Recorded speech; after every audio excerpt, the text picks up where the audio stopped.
2024లో join అంట. నిరుద్యోగులు phone చేసిండ్రు, హౌస్ సోర్సింగ్ వాళ్ళు ఫోన్ చేసిండ్రు. అయితే 12వ తారీఖు వెళ్ళి దాదాపు 25,400 మంది రిటైర్డ్ ఎంప్లాయీస్ లోటుతోని ఈరోజు ప్రభుత్వం పనిచేస్తుంది వీళ్ళు.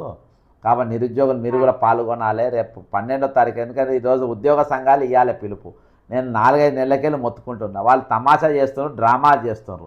కాబట్టి ఇవాళ 12వ తారీఖు వెళ్ళి పెండౌన్ పిలుపునిచ్చిన చాలామంది సంఘాలు, చాలామంది కూడా చాలామందితో మాట్లాడుతున్న పొద్దుగాలకి వెళ్ళి చాలామంది ఏకీభవించారు.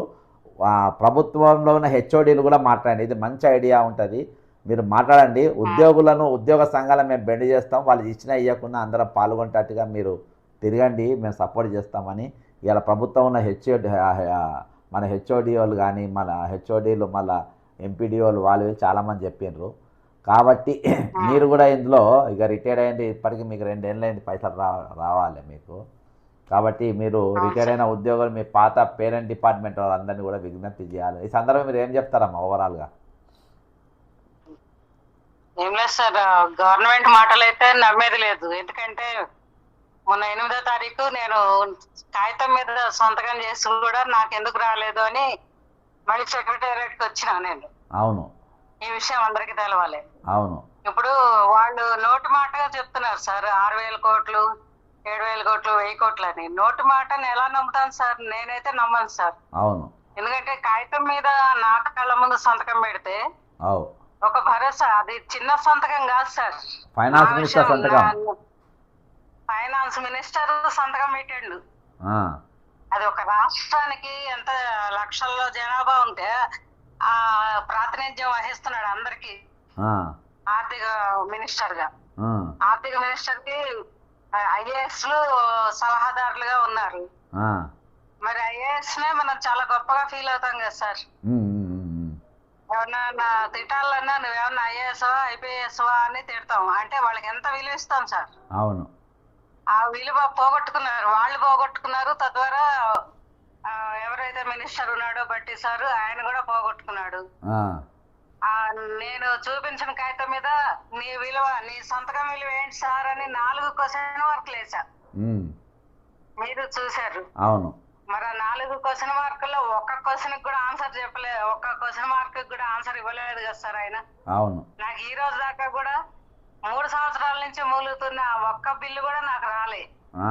ఇప్పుడు మీరు తీసుకున్న డెసిషన్ అయితే కరెక్ట్ సార్. అందరినీ కలుపుకొని మీరు చక్కగా అందరినీ నడిపిస్తున్నారు సార్. ముందు మీకు థ్యాంక్స్, వందనాలు సార్ మీకు అందరి తరఫున కూడా.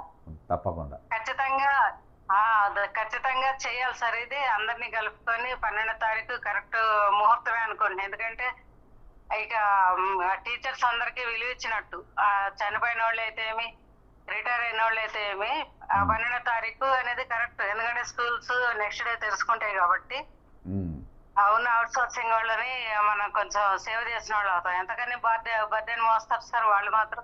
అవుట్ సోర్సింగ్ ఇప్పుడు ప్రభుత్వ ఉద్యోగులు కూడా రేపు వాళ్ళు రిటైర్ అవుతారు, రేపు వాళ్ళ పరిస్థితి ఇదే అవుతుంది. వాళ్ళకి డిఎల్ లేవు, వాళ్ళ పిఆర్సీలు లేవు, ప్రమోషన్ లేవు వాళ్ళ. కాబట్టి అందరూ కూడా ఈరోజు ప్రతి ఒక్కరు కూడా నిరుద్యోగులకి వెళ్ళి మొదలుపెట్టి రిటైర్ అయిన వాళ్ళ దాకా మరొక మినీ సకల జిల్లా సమ్మె అనుకోరాదండి ఇక. కాబట్టి ఖచ్చితంగా జేఎస్టీ నాయకులు ఎవరన్నా వస్తే వాళ్ళకి ఒక మంచిగా బొట్టు, కాటుగా, చీర, గాజులు అన్ని ఇస్తే కూడా బాగుంటుంది సార్. వాళ్ళకా ఈసారి మీటింగ్ పెడితే ఇద్దాం, అవి పంపుదాం,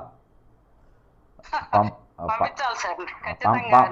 ఇలా పాల్గొనకుంటే మాత్రం పక్కా ఈ ఉద్యమం ఈ 12వ తారీఖు వెళ్ళి వాళ్ళు పెండౌన్ లగిన జేఏసీ వాళ్ళు పాల్గొనకుంటే మీరు అన్న కార్యక్రమాలు అన్నీ చేద్దాం.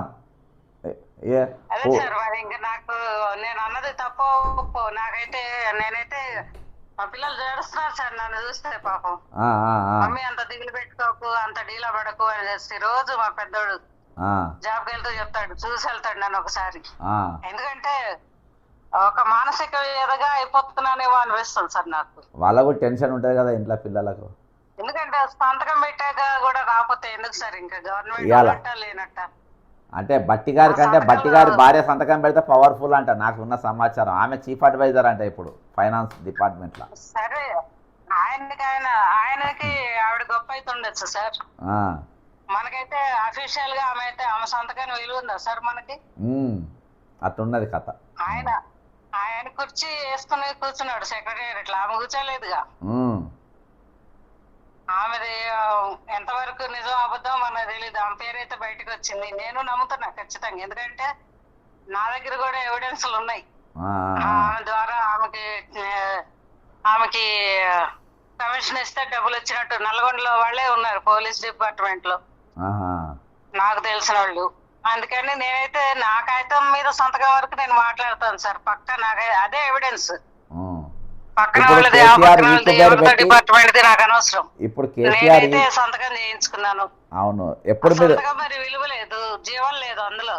అవును ఎప్పుడు మీరు యాక్చువల్ గా ఈక్వ నేను సార్ సంతకానికి సంవత్సరీకం చేశాను సార్ ఆ రోజు. అవునవును హలో సంవత్సరికం చేసిండు. అవును. ఆ. హలో హలో హలో వినబడుతుందమ్మా. హలో అమ్మా వినబడుతుంది. హలో సార్, వినబడుతుంది ఆ చెప్పమ్మా. రోజు ఆ, సెక్రటేరియట్ లో ఆయన సంతకానికి సంవత్సరీకం సార్. నేను సంవత్సరీకం అంటే తెలుసు కదా సార్, అవునవును సచినంలో చేస్తారు. చచ్చిన వాళ్ళకి చేస్తారు. మరి జీవం లేని సంతకం పెట్టాడు, ఆ సంతకానికి ఏం చేయాలి నేను? మొత్తానికి గుర్తు చేసుకున్నా అక్కడికి వచ్చి. ప్రథమ వర్ధంతి చేసిండ్రు దానికి, ఆ సంతకానికి, బట్టిగారి సంతకానికి ప్రథమ వర్ధంతి. అసలు ఇంకా చేద్దాం అనుకున్నా, కాగితం అక్కడ పెట్టి ఓ దండేసి దండం పెడదాం అనుకున్నా. చేద్దాం ఏమన్నా 12వ తారీఖు. 12వ తారీఖు చేద్దాం. జీవం లేదు కదా సార్, సంతకాల్లో జీవం ఉంటే నాకు డబ్బులు వచ్చేవి.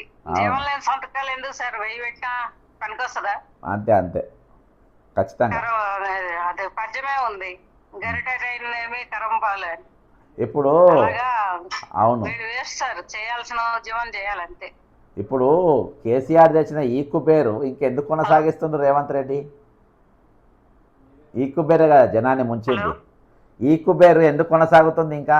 ఈక్కు పేరు హలో హలో హలో ఈక్కు పేరు ఎందుకు కొనసాగుతుంది ఇంకా? ఈక్కు పేరు